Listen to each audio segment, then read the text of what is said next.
Homes are our new calling card. Increasingly clothing is being seen as a shallow form of vanity, but not our homes. It would be nice to be judged on our hearts and souls rather than our hearths and bowls. In the months following September the 11th, the profits of major luxury fashion companies fell. To spend vast sums of money on clothes was perceived to be distasteful. But there are conferences taking place where new ways of selling as designer brands are being discussed, and it's moving into our homes.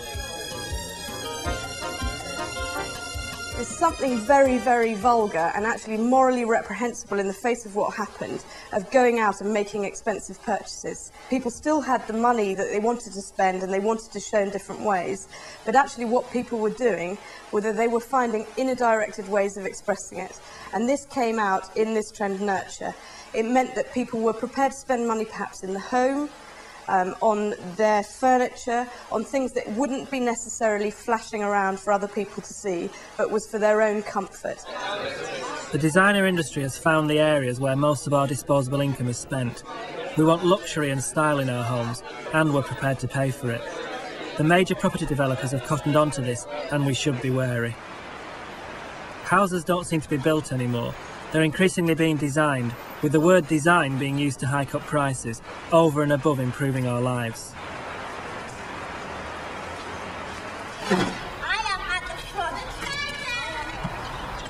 I was keen to see a fashionable style designer development, so I went to the Jam Factory, a development of luxury apartments being built in one of the poorest parts of South London. Enticed by the publicity which said, "A community of design, technology and creative people. This is a 24-hour zone. Bohemian without trying too hard, the grittiest, most authentic corner of the capital. You can purchase raw shells or have a Jam Factory fit out, with individually designed interiors from some of Britain's leading architects." Hi there. Hi there. What is this place, the Jam Factory then? Residential development. I'm Tim. I'm Wayne. Wayne, how you doing? All right? Yeah. I've got some prices and some plans. That's probably a good way to start from. One beds and two bedroom apartments. The cheapest is 365. Oh no. No, starting from 325. Right. Okay. And 285. Those are for shells. Oh right. Okay. Okay. Yeah. You've got a choice of either buying a shell and doing your own fit out, or you can buy a fitted unit from the developers, and we'll put all the kit in there for you. What kind of people do you imagine to live here then? Well, we've obviously taken a lot of reservations so far, and we've got a whole mixture of people from company directors, designers, architects. I mean, the prices aren't too bad. I mean, you can see on the list. If you look at anything in the area, any new developments in the area, the prices per square foot are actually, you know, they're very good, really. The car parking spaces are available at £25,000 per space. That's right. Yep. And that. To be quite honest, that is the market rate for a car parking space. Garages in West 1, 45,000. I could buy the mother-in-law's house and the next door one in Padiham for that. You could. Best thing to do now is go to the show flat and we'll just get some hard hats, okay? Hard hat for you? Oh, right. Okay, all right, let's go.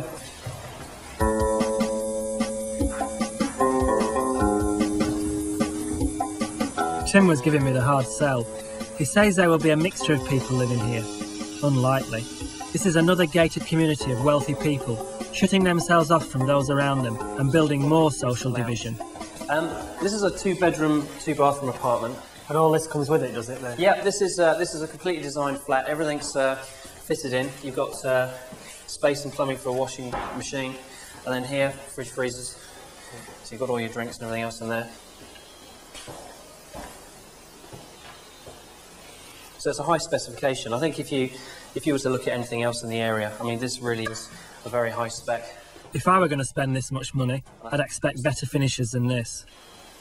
Basically, when they made the jam, they started making it at that end of the factory, and there was basically a doorway between each section, and there were railway tracks, so they made the jam at that end, came all the way through to the end of the building, and then it ended up on the trucks at the bottom. The bricks don't match? Well, it's impossible to match these up. These bricks are coming on 100 years old. But over time, they'll probably blend in. Anyway, if you want to come over here... I suppose there is a chance that these are one-off bricks, but you can buy 100-year-old bricks all over the place. The second bedroom, a lot of the designs incorporate the same thing. So in this design, you've got a sliding glass partition, which is quite common in a few of the other designs. good, isn't it? Yeah. Hours of fun. And then the bedroom, main bedroom with, it's got an ensuite walk-in shower room, which I think is pretty cool. Is this the designer toilet? Oh, yeah. Philip Stark. Oh! Sorry, I'm being nosy now. You should have known that. You should have been pointing it out to me, bloody Mr. Salesman. Did he gave you jobs for you, yeah? So is Philip Stark a big selling point? It is, but to be honest, I mean, I think it's the actual layout of the bathroom. It's the walk-in shower room which is the selling point. Do you reckon it's better than Armitage Shanks? I think so.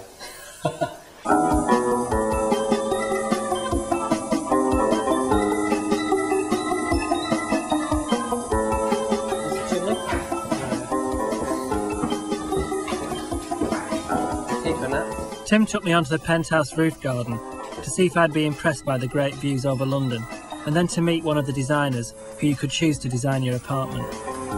The Jam Factory themselves, i.e. Angel Property and the Style Brothers. The Style Brothers? Yeah, the Style Brothers, that's actually their surname. So the people that own this building are called the Style Brothers? Correct. We've done a deal whereby I've designed a solution to which you can purchase under royalty.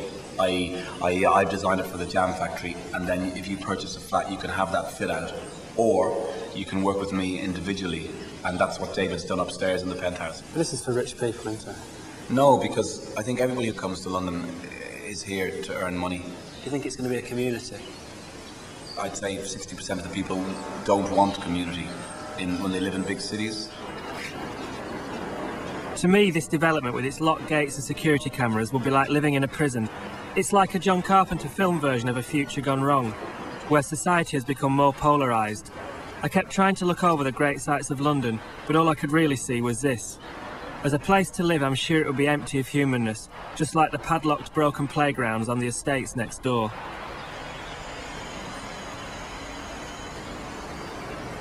Design at times has had a social remit. Corbusier worked on affordable public housing. But now, talented architects often have to do the kind of work we've seen at the Jam Factory to make a living. I went to talk to David Adjei, one of our leading young architects, about this. He built up his reputation by designing interiors and homes for high-profile clients, as well as bars and cafes. And now he has won a competition to design 2 new libraries in the London Borough of Tower Hamlets. There's tons of work in local authority, but it's kind of limited to a handful of people who kind of always do the same things and make them quite, banally. So there are loads of young architects out there with lots of skills, lots of enthusiasm, lots of talent, not being picked up by the system, not being given opportunities. So all you have left is, in London, as a young architect, all you have is just the idea of doing interiors as your main thing, your way of getting noticed. So unfortunately, these developers understand this about the design world and maximize it. I mean, and sell, quite frankly, 4 walls, floor and ceiling for a lot of money by sort of tagging this sort of designer badge to it. It seems that in this country, design is just something used to increase profits, but there is light at the end of the tunnel. This is Iroko, the latest in a long line of developments by the Coin Street Housing Co-op. Modern, clean design, fantastic location, private space opening onto landscaped communal gardens and play areas. I bet that Jam Factory salesman would love to get his teeth into this. He can't. It's a social housing co-op, and local key workers like nurses, teachers, firemen and employees of local firms can rent a 5-bedroom house for £110 a week. It's a designer home, isn't it? Yeah. At prices that are just totally affordable for anybody. Yeah. When we first moved in, we thought we was on holiday for a couple of weeks. We couldn't get used to it. What are the things that kind of that make it a great place to live? Apart from the rental is that. It's good for the kids. They can go out into the gardens, and play. And there's a good mixture of people on this estate, from all backgrounds. What for you 2 kids then, living here? What's your favourite thing about it? Do you like the football pitch out there? Yeah. Yeah. So have you made lots of friends since you've been here? Yeah. A modern, cleanly designed, affordable home is something that many people desire, but the choice is not yet there. socially aware designers are coming up with ideas like affordable micro-flats for city centre dwelling, but are not getting anywhere as the shortage of land to build on results in extortionate city centre developments. Our talented designers are being used by property developers to maximise profit rather than aid society. We are like the prisoner. There's no escape from an overinflated media, constantly telling us to invest, renovate, upgrade. So until we are offered what we want, or unless home styling is genuinely making you happy and the cost doesn't hurt, then put down that drill, stay away from the shops, and go and play with your kids instead.